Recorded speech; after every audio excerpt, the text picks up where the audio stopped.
Hello dear student, কেমন আছো? I hope প্রত্যেকে শুধু ভালো নয়, ভীষণ ভালো আছো।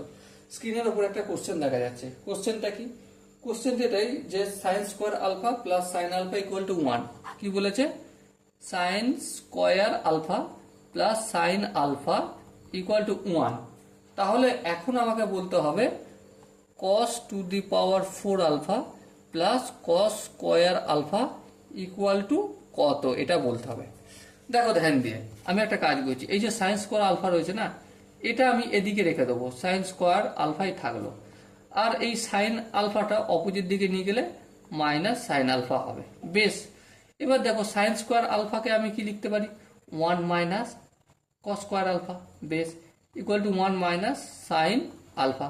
দেখো এদিকেও +1 এদিকে +1, যদি এটাকেই যদি ডান দিক থেকে বাম দিকে নিয়ে যেতে তাহলে মাইনাস হয়ে যাবে। তাহলে মাইনাস হয়ে গেলে এটার এটা কেটে যাবে, এখনই কেটে দিলাম।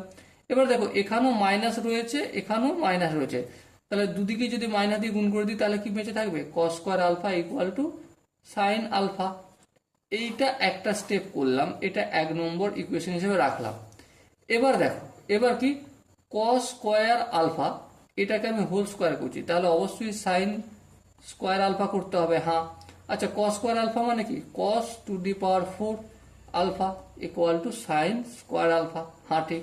এবার দেখো কস টু দি পাওয়ার 4 আলফা মানে কি? Sine square alpha plus cos square alpha মানে কি? দেখো এই বের করছি, sine alpha. Sine alpha, sine square alpha plus sine আলফার মান কত? 1। তাহলে এর মানটা কত লিখবো? 1 লিখবো। বোঝা গেল কি? আই হোপ এই কোশ্চেনটার প্রতিটা স্টেপ বোঝা গেছে।